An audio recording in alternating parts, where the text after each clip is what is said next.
Sure.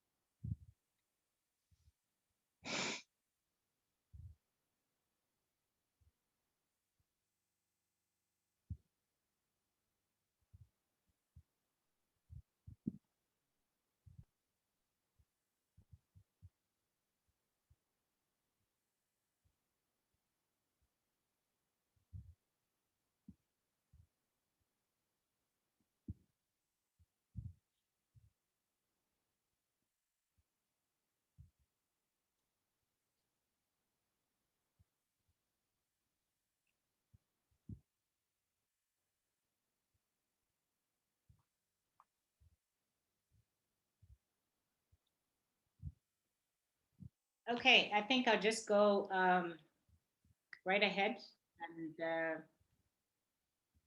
start with the code of conduct. Whoever joins us will be able to um, join us whatever time they're able to. Yeah. So this event is brought to your screens from uh, Agile 20 Reflect Festival that has brought so many people together who have been energized to do all these events from across the globe. So volunteers have come together from the Agile community and they have created this festival. And this festival will be on from the 1st of, it actually started on 31st of January and it will go on Yeah. until the end of February. So please feel free. There's so many events that you can join us for. And this particular event is part of the Agile 20 Reflect Festival. And we do have a code of conduct for the Agile 20 Reflect Festival. And the code of conduct is that we need to respect each other. We need to be cordial with each other. If anybody is being harassed, we have, you can get in touch with us and we can send your complaint to the team to rectify your issue. And we also would like to notify everybody on this call that we're recording the call. We're recording the call and we will stream live to YouTube. So if you don't want your beautiful faces to be seen, you're free to turn off your cameras. So I think we'll go right ahead. Yeah.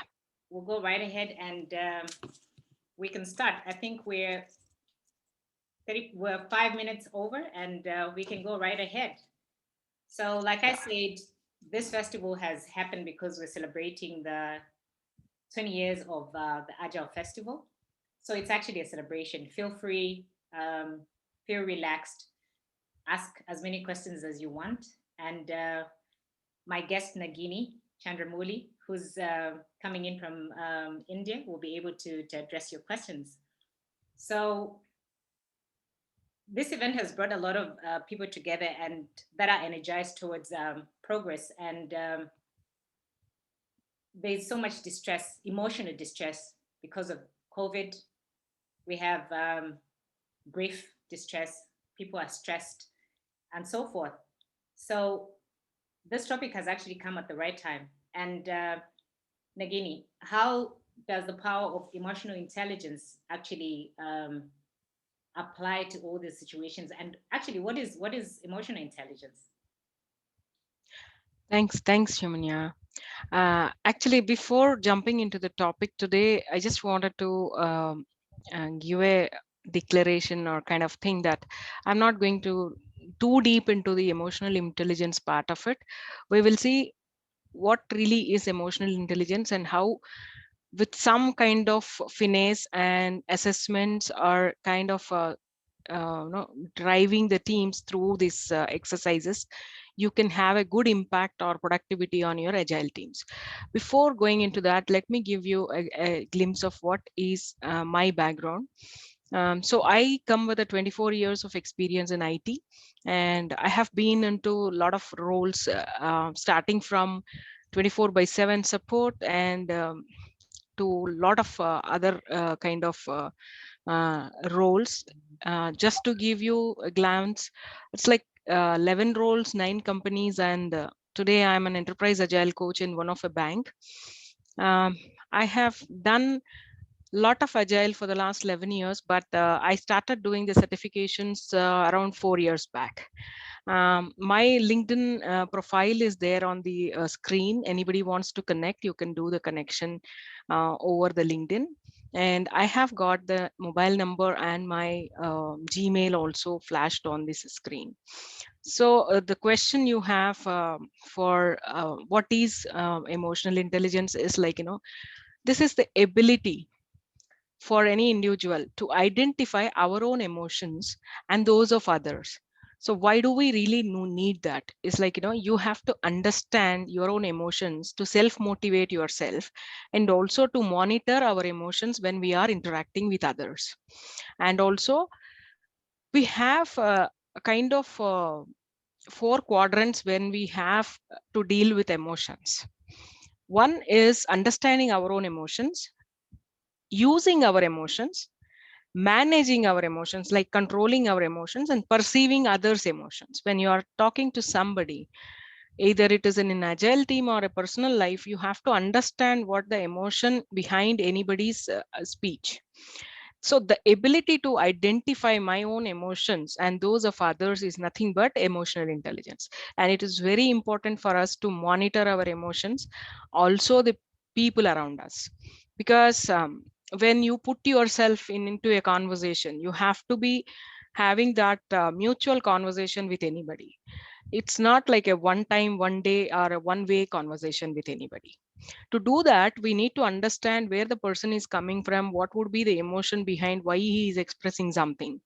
So that is where emotional intelligence for me is very important. And when you are climbing your corporate ladders in your companies, you will be interacting with much more people than what you are doing as a developer or as a tester when you are in one single team. So it becomes more important for anybody to understand the emotions when you are actually climbing up the ladder. So that is where I say emotional intelligence is very important, and it is also going to help us with understanding people, having a cohesive environment where we all can interact and openly speak to each other and trust each other. Right. Um, you actually touch on something that's very important, Nagini, where emotional intelligence is actually, it actually cuts across every human being, not only as you're going up the ladder, it cuts across every human being. Yes, yes. Right. So how you've mentioned that this is a very important aspect of one's leadership um, Yeah. journey. What are the competencies that emotional intelligence has? Very well asked. Actually, we have 4 domains here. Emotionally, Daniel Goldman is the person who has come up with this as a science. Daniel Goldman has come up with this kind of a 4 domains for emotional intelligence. He has got a vast study on this, and he has produced a lot of books on that. My inspiration to this session is also from him. So what are the 4 quadrants we have? It's like, if you see on the screen, we have a self-awareness, self-management, social awareness, and relationship management. So in case you wanted to actually see that, um, what we have on the screen is like, when you are talking about self-awareness, what do I mean by my self-awareness? So I have to understand what is my emotion at any given point of time, in any situation. What is the first emotion I am having, or what is my emotion, is called as self-awareness. You have to understand your own strengths, your own weaknesses. And the main thing for me about self-awareness is behave with humility, I would say. At any given point of time, in any situation, if you know what is your self emotion, it is easy for you to manage it or to interact with others. So I would also say, like, you have to inculcate that. You have to first understand your own emotions. To do that, I would give some tips to you. Like, maintain a small journal. Write whatever you feel in a given day. It's kind of your diary or whatever you call it, a journal. Take some 10 minutes or 15 minutes of your everyday time. It's called, you can call it as a me time. Reflect on what you have felt in a given time in the day, right? And that gives you, like, you don't need to become judgmental on your whatever you have written. It's just an awareness. Oh, in this situation I felt like this, so is this correct or not? Has it given me the outcome which I was looking for? If it is not, then where do I need to correct myself? Have I reacted in a particular way which is helpful to me or my surroundings? So this kind of a journal helps you to reflect on how you behaved in a different way, situation in a day. So if you have this kind of a reflection with you, it is easy for you to relook into it whenever the same kind of situation arrives again, or you can improvise. If you are seeing that that way was not properly done, you wanted to change it next time. That is one kind of self-awareness tool which you can use. The other tip I have is, whenever something triggers in my mind, in a situation, I feel angry, I feel frustrated, slow down a little. Just take a 4 seconds or 5 seconds break before you speak or react. So what happens because of that is, like, you first understand your emotion. If it is good or bad, how do you want to put it to the other person? Because as they say, the words, once they are moving out, coming out of your mouth, cannot be taken back. It reflects, it leaves an impression on the other person, whether positive or negative. So just slow down, think about that, and then speak up. Right. So what happens because of these two tips is, like, you have your own kind of a journal where you can reflect on what you have done in a day. And also, you take that 4 5 seconds of a gap before you do something whenever a situation arrives. So this is all about the self-awareness part of it. Now what happens because of this is, you really understand or master the way you want to react in a situation. And that, the way you want, the choice you have to react is going to give you that strength to handle any situation, right? And then the next quadrant we have on the screen is the self management quadrant. In this, what I have actually understood is, how do you control your emotions, regulate them? You don't, I don't say that you don't have that kind of emotion of fear, anxiety, guilt, frustration. These are all normal in any situation. But being in a professional environment, in a leadership role, how you regulate it, how you take it into a different way, or pause and give it a thought, how do you want to express it in that situation, is nothing but self management for me. And then, who the people who are very good in self management of their emotions, they rarely attack verbally. Right. If you see leaders who are actually self managing their emotions, they rarely attack you verbally. And also, they won't take rushed decisions or emotional decisions. They take the pros and cons of a different of any given situation, and then they will take your decisions in any given situation. Also, if you, actually, all of us have our own value system. When we are, growing, you have to first understand what is value system for you, what are your values. So people who really self manage themselves in the emotional intelligence part of it, they will never compromise on their values, right? And they will take decisions which are not very emotional. They have the logic and the strategy behind every decision. It will be like a 360-degree decision for them. So uh, most of the times I have seen is, leaders who have self management are flexible. They are not like, this has to be done in the same way, whatever has been done for the last 4 or 5 years. If somebody comes with a new idea, they will try to give a chance to them, and they are flexible in the way they behave with the teams. That is one advantage I have seen. And also my personal experience has been like, if I am in a position to manage my emotions, I am ready to take the accountability of actions what I am doing. Right. This is what is very important for me when you come to self management of your emotions. So what I will do is I'll take it as a commitment which I give is going to be my personal accountability in any situation, Right. because I have thought through that. When we come to the social awareness, um, before we go into that, what are the tips we have for the self management? Is like, know your values, know what is very important for you in life, where you can't compromise, and hold yourself accountable for anything you are going to take the ownership for. And also practice being calm. Don't jump into conclusions, or get frustrated easily, or anger attacks and other things. Try to make yourself calm. Once you are calm, lot of things will fall in place. As I said, just wait and take that 4 5 seconds of a lag before you react. So these are all very important for me. And then the social awareness part of it. When do you have social awareness? If you know about yourself, you are ready to control your emotions, then you will give a thought to what is happening around me, and what are the people around me, how are they interacting in a situation, and all these things. So the main purpose of having a great social awareness is you empathize with people, you take their position and think about it in any situation. So you will be in their shoes and take that situation in your stride, and understand why they have reacted like that. Also, you will have a lot of organization awareness.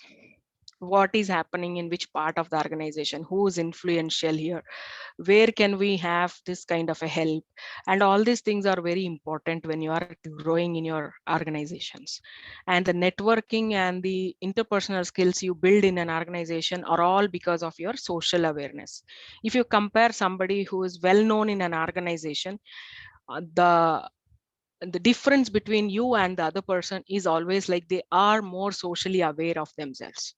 They know where to place themselves and how to approach somebody, right? That's a difference we see. Also, we have something called as a relationship management. Here is nothing but, how do you maintain your relationships, right? How do you manage your relationships with others in a social environment or in a team? This is more important for any agile team, because you always have this small windows of 2 weeks to deliver something. If you have this management of relationships going very good in your team, you will always see that collaboration, teamwork, and that accepting changes and everything going very very fine. Right. So these are the four quadrants or domains, I would say, which are very essential for emotional intelligence. Nagini, you've actually touched on something that really resonates with me when it comes to culture. That's Yeah. social awareness. How do you think social awareness and culture comes in? Because even culture is a big it plays a very key role when it comes to agility. Right. So how can you overcome cultural barriers, or how do you just deal with culture in a social awareness setting for a team? Exactly. So when we are talking about emotional intelligence, culture also plays a very important role here, because to understand culture, nobody defines culture anywhere. Right. You perceive the culture. When you are joining a new organization, there are some things which are written in a rule book. That is not culture. That is the policies, Right. or how the company runs.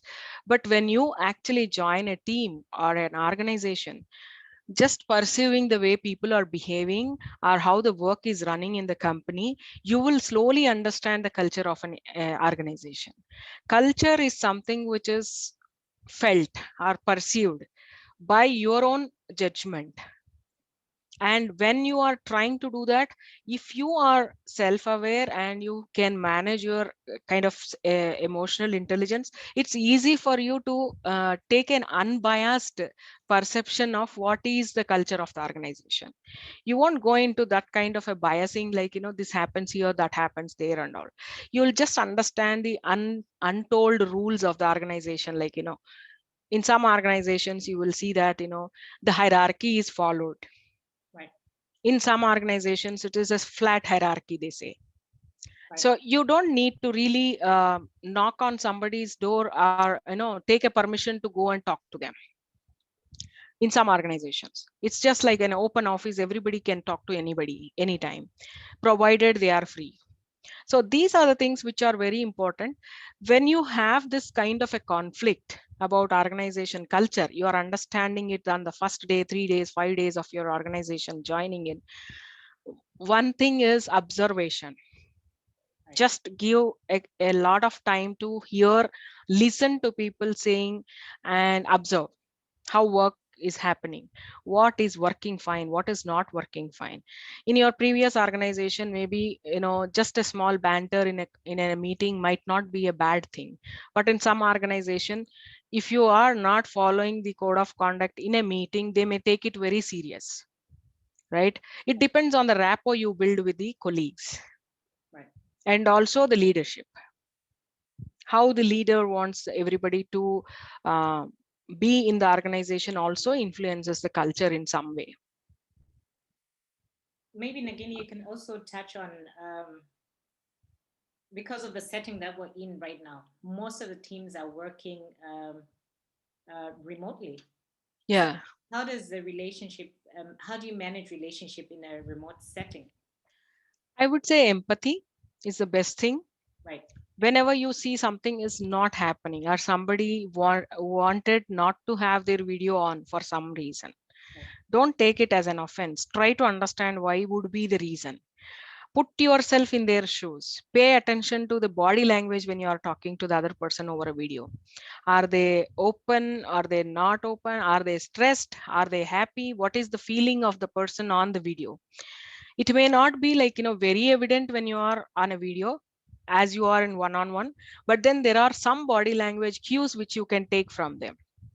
You know, somebody is in a hurry to explain you something, or somebody is taking a lot of time off the video and coming back into the video for some reason. So is there something which is pestering them to come onto the video? Or if it is a rule in your company that whenever there is a meeting going on, everybody has to be on video, why is it not happening? Go in that way. Put yourself in their shoes. Pay attention to the body language which we are seeing on the screen. Are they confident? Are they having some problem? Are you seeing that they have a lot of bandwidth issues with you? They're not understanding your instructions properly. Is there something which you want to change when you're talking to them on the video? Is it the same like you had a one-on-one meeting? Do you really require to change your presence on a video? Correct. So these help you to gauge other people while you are on a video call. Also very important is respond to the feelings of the people. Right. Everybody is stressed out. It is not like, one thing I would like to recall here. I used to tell my teams also this every time I meet them on a retrospection. Like, house home, previously home was for the children and the elderly, or the homemakers. Now you are invading their freedom. Right. You are supposed to be in the office for 8 hours, but now you are taking one of the rooms and locking it for your 8 hours of office. They will be frustrated. You are pestering them for the space.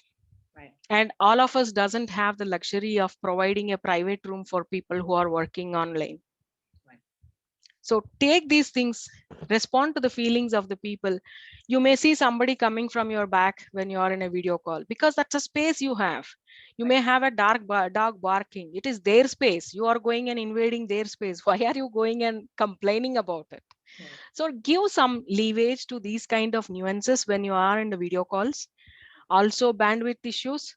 You may not have any intention to interrupt a meeting, but because of a bad bandwidth, you are not listening or hearing them properly.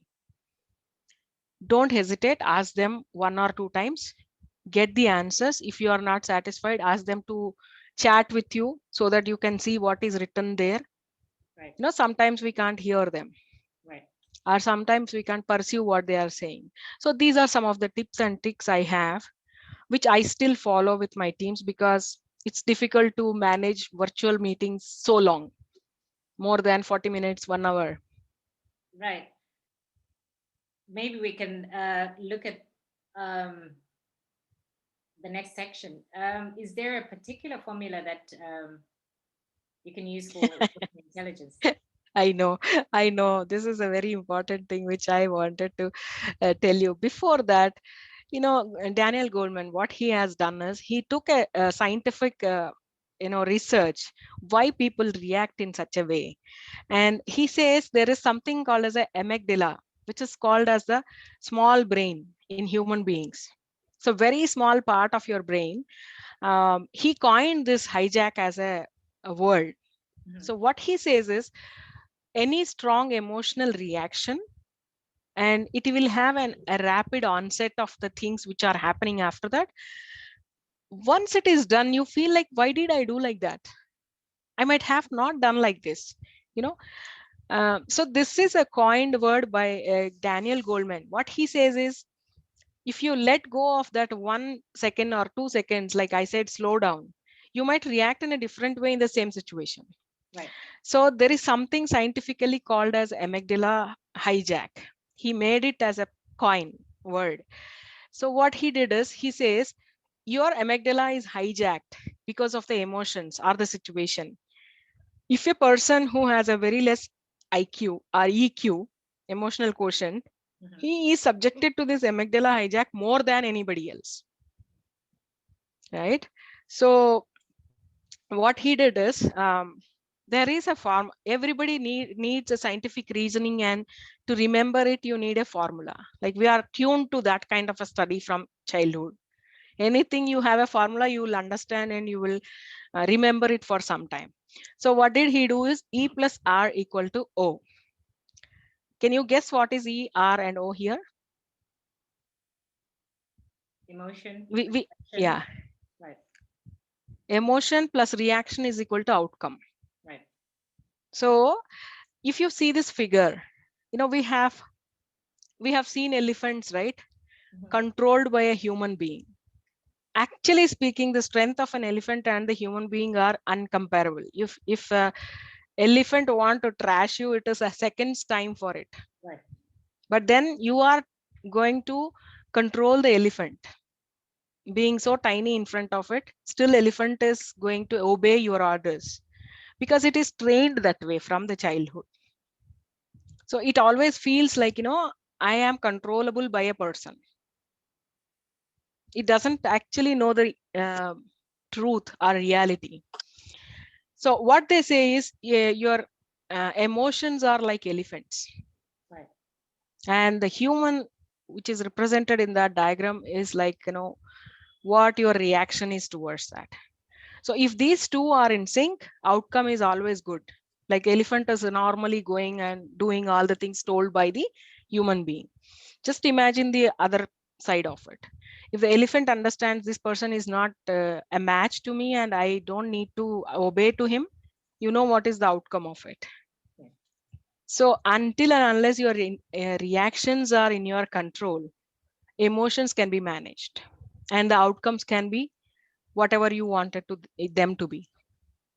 Right. So that is the analogy he has given us. So this is how he says, keep your emotions manageable so that you react in a way where you want the outcome and you are getting it.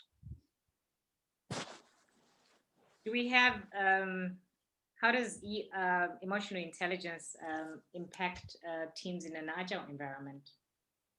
Okay. Since we are in the Agile Festival, we'll see why is it really important. There is a research which shows that 80% is a EQ, while you know uh, 20% is IQ. Right. So we don't even realize that. Mm-hmm. And when you are in the school, whatever you are gaining is IQ, Right. normally naturally coming to you when you are actually still in the student life. But EQ is something which helps you to survive in a corporate environment, in life, in personal life, reacting with people, interacting with the public and society. That's the important they have given to emotional intelligence. If you see the iceberg, the one which you see in the on the top of water is nothing but IQ, and thing which is under the water is taken as a EQ analogy. We Right. can take it as. And then what we are trying to see here is, like, there is a uh, kind of a notion we have, like the old teams, old type of teams and the new type of teams, the new generation which are forming into the teams. Whenever you see this corporate culture where you are getting some college students or campus recruits coming into the company, there is a different way they interact with each other. And if you see the old timers in your corporate organizations, they have their own kind of a way of working with each other. Everybody feels they are all seniors, they have got some kind of baggage with them, and they have got very much what I would say opposition to any new change which is coming in. They're all like fussy, picky and critical when there's some situations are happening. you know it is very hard to please the old timers Right. because they have got their own kind of working. They are used to like that. They don't even listen to you properly sometimes, not everybody, most of the lot. And they are demanding also.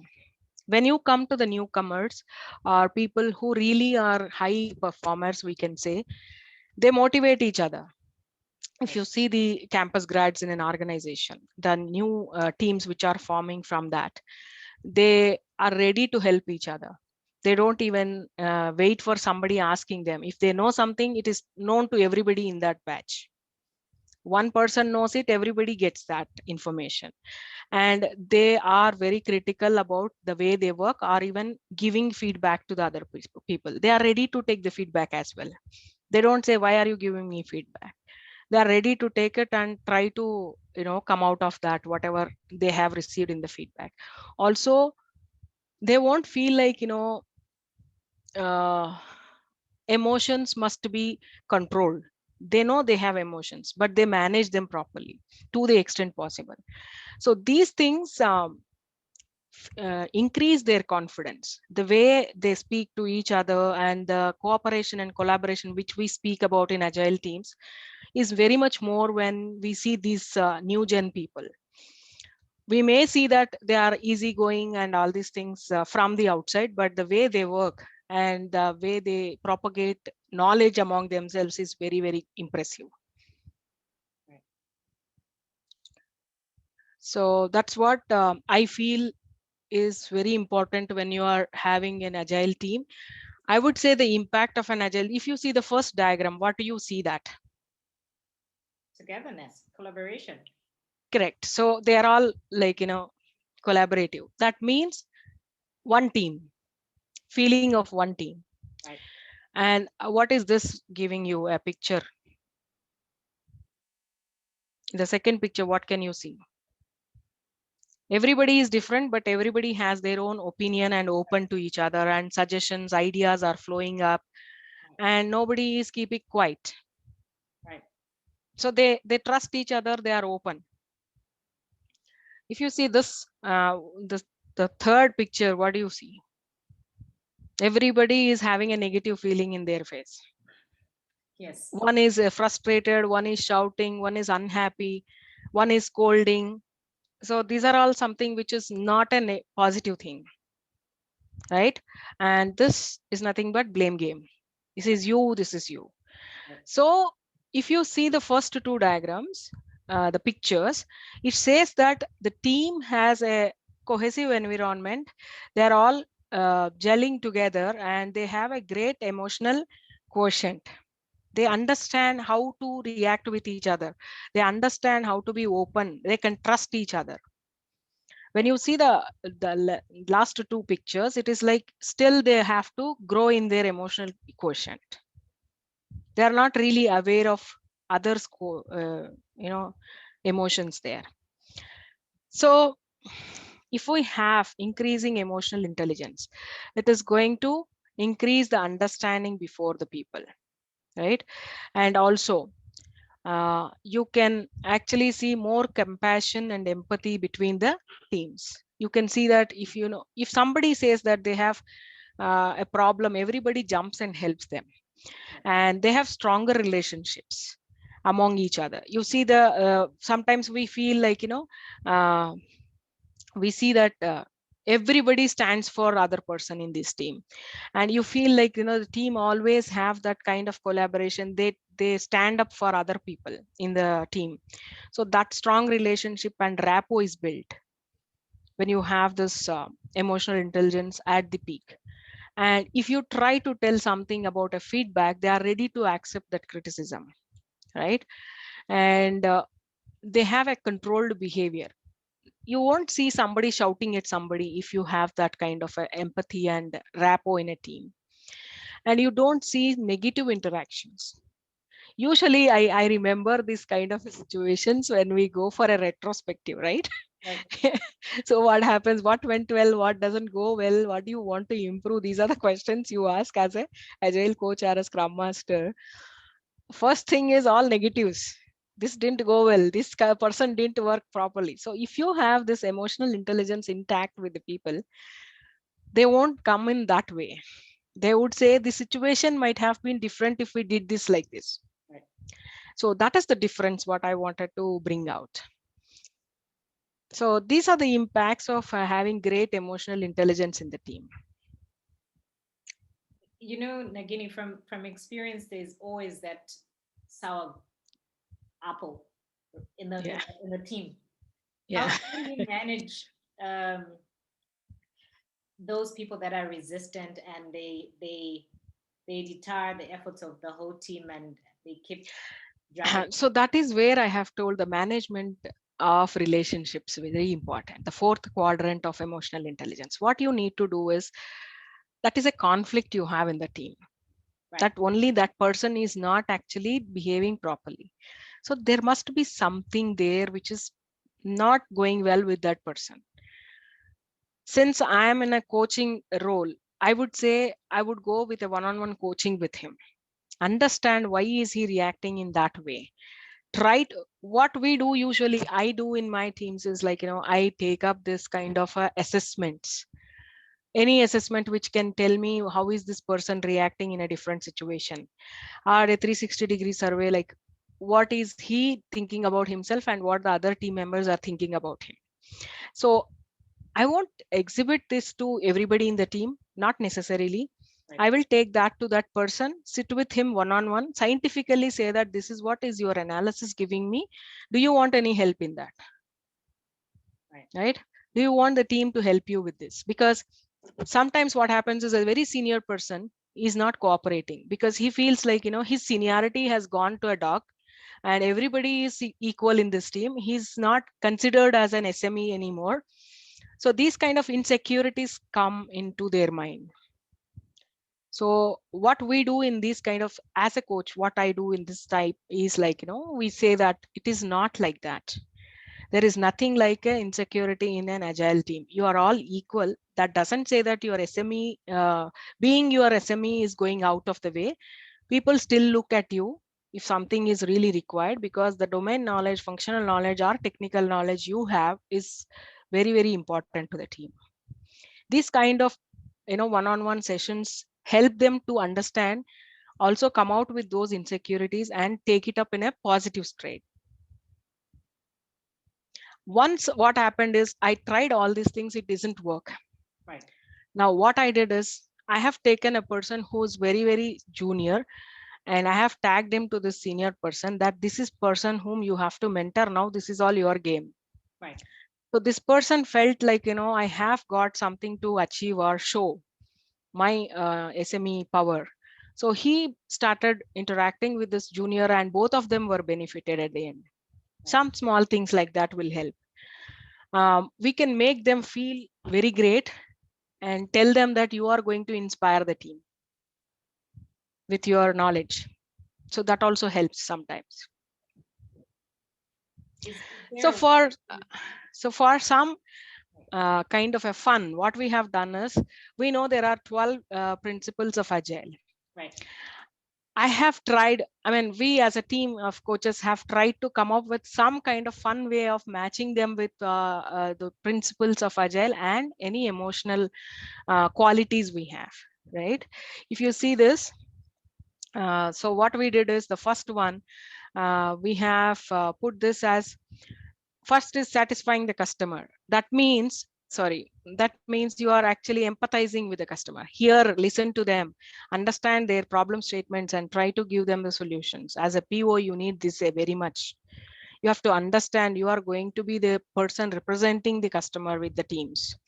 Then, if you take welcome change as a principle, that is nothing but the flexibility you want to have as a team. That is a emotional skill what we have, I have put there. And then deliver frequently. It is nothing but the problem solving technology techniques. Collaborate daily is nothing but assertiveness. I know what I have to deliver today. I am giving you that. The what you committed, what you are delivering, right? That assertiveness has to be there in the teams. Support and trust motivated teams. It's nothing but how you are developing your interpersonal skills with each other. Then promote face-to-face conversations. That's one of the principles in Agile. So it is nothing but you understand and pursue their feelings, and all are happy because of the rapport you build in the team, because of this face-to-face conversation. It may not be really physical face-to-face because of the situations now. You can also interact on a video call or something like that. Have your kind of team building activities in place so that people can interact with each other and develop that rapport. Develop working software. It's nothing but the reality testing, whether it is really working or not. Right. And then promote sustainable pace. Just have that kind of cadence. Every 2 weeks you are delivering this much as an average velocity of the team or something like that. Maintain it. Promote technical excellence, nothing but collaboration. Everybody in the team, all cross functional teams are working together for that kind of excellence. In technical excellence, we say maximizing through simplicity. Don't give them more than what they are asking. Right. Control yourself, control your impulses. Right. Just whatever they are asking, give it to them. They are happy. You don't need to gold plate anything and make yourself miserable. Just working overtime. Okay. Have self organized teams. What I have seen in this is like, self organized teams know how to manage their work properly, also have that rapport between them, and that emotional bonding helps them to participate in social responsibility activities. They all do this kind of a group activities where they all can be working out of their workspace, and try to understand each other out of the work. You may take this as a social responsibility activity, or you can plan something like a group lunch, or working out of the office for some time, or going for a outing somewhere which is not in the office. So what you will do in that is, like, you get that rapport built in the team, which Right. carries again into the office, and they understand each other's reactions and emotions properly. Conduct some kind of a team building activities so people know you out of your workspace. Okay. The last one is like a reflect and adjust regularly is nothing but the kind of nirvana stage for anybody. Self regulation. You actually understand yourself and what is the need of the team at that situation. This is a very funny way of putting all the complex agile principles into the self, I mean, emotional skills. Right. Really, what is emotionally important to carry that important agile principle. Nagini, from what you've explained, all in all, I would say emotional intelligence is actually the difference that makes a difference. If you, Yeah. yeah, Right.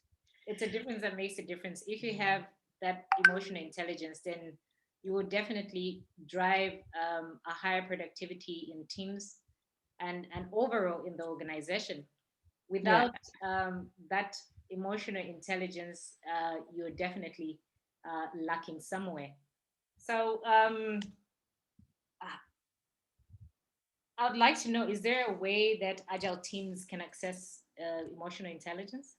Yeah, we have something like, assessments in place. The first assessment which we have on the screen is called as a Johari window.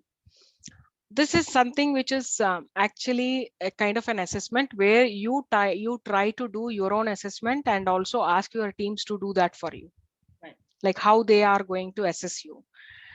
While you are doing this, you are asked to pick up your five uh, topmost traits in yourself. mhm, Like I am emotional, I am kind of diligent in doing work, I'm organized, or something like that. You will have a list of 40 to 50 traits in that. So as a person, what do you perceive yourself as your five top traits?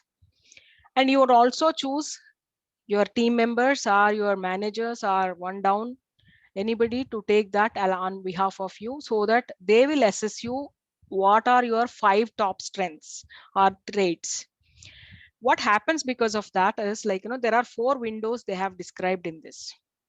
One is what do you know about yourself? Open self, information about you that you and others know about you, right, right? And then there is a blind self. This is nothing but information about you that you don't know but others do know about you. right, And then there is a hidden self. I mean, because you don't know that and others also don't know about it. You are having your own trait, but nobody else sees that as your trait. right, That is called hidden self. Unknown self is where either you know it or the other person know about it, right? So these four windows will give you an understanding where are your strengths, where are your weaknesses. For example, I'll give you my example. right, I used to consider myself as introvert, right, right? I used to think like, I am an introvert. I can't talk to people. I can't handle anybody first time. But then when I have got this window opened for me and I got this assessment, none of my team members or reportees or managers have given me that trait. right, All of them gave me the opposite of it, saying that I'm an extrovert. right. Yes. So I was actually stunned. Why is it like that? The reason I have got, after analyzing and seeing my journal for so many years, I have been maintaining it, is like I was an introvert, but by practicing expressing myself and interacting with others, I slowly progressed from being an introvert to an extrovert. At least people feel that I'm an extrovert, Right, and my job demands that, right? So I have to be outgoing, talking to people. As a coach, I have to direct them or guide them towards their solutions. So I have to ask the powerful questions. For that, I have to interact with them. I can't keep myself very silent and observe people. So that is how what I have understood is there are a lot of things which we don't know about ourselves. So let us use these kind of assessments and see where we fall. This is a very simple trait dependent assessment. And then we have something else called as disc, disc assessment. This is nothing but another scientific way of doing it. You have a questionnaire where you will sit and answer that questions. By the way you are answering, the outcome comes like this. Either you are having one of these traits which are there on the screen as your top one or two. It may be like you may have all four of them equal also. Which is dominating, which is not dominating, is the important thing we have to understand here. The first thing is outgoing, task oriented personality. They are outgoing and they will do anything for completing a task. right, Okay. These people are normally dominant, direct, demanding, very decisive, and very determined. and they are a go-getters. They do it at any cost, Right. right? And outgoing people oriented is I. These people are like outgoing, they speak a lot, and they actually do a lot of talking. They inspire you a lot. Okay. And they are interested in the people's interest. They develop people Right. with their abilities. Then you have S, which is supportive. And these people are reserved. They are not outspoken, outgoing, but they are also people oriented. Though they are reserved, they think about people. The last quadrant is a C, where you have reserved and task oriented people. These people are very cautious and they calculate a lot. They take competitive people, and they are careful in their decisions. If you see these traits in you, there are a lot of roles which require at least one or two of these traits.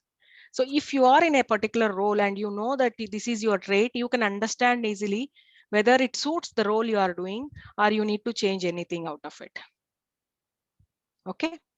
These are the two assessments I can actually take very regularly. And one thing is, you can take it once when you are starting your career counseling or coaching sessions. After some time, 3 weeks, 3 months, or 4 months, you can again take it for the same person. So you can see the changes in them, how you are making your changes happen in your emotional intelligence. Okay. Right. Looking at the time, I Nagini. think I have some chat which Right. is there. Right. Just only trying to see. Yeah, Maxwell leadership model, correct. Right. From the chat. Right. So I think we can wind down, and Yeah, thank yeah. you, Nagini, for sharing your expertise on this subject of emotional intelligence and how teams can actually use emotional intelligence to get higher productivity as an output, as an outcome rather. And Yeah. I would invite anybody in the audience, if you have any questions for Nagini, anything you'd like to find out. Or Uh, anything which has been resonating with you while I was talking. right, I would certainly see Grace, resonating with this Johari window. right, There's a comment from her. Yeah. right. Any other questions from the audience?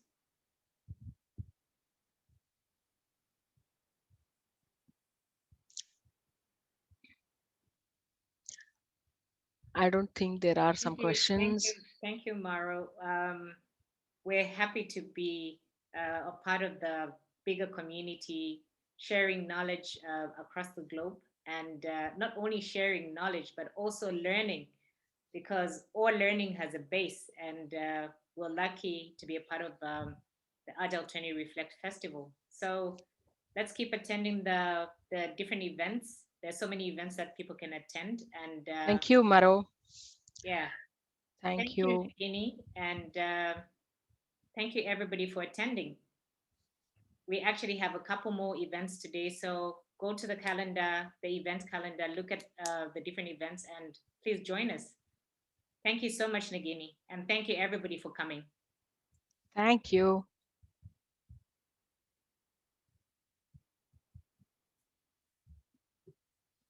See you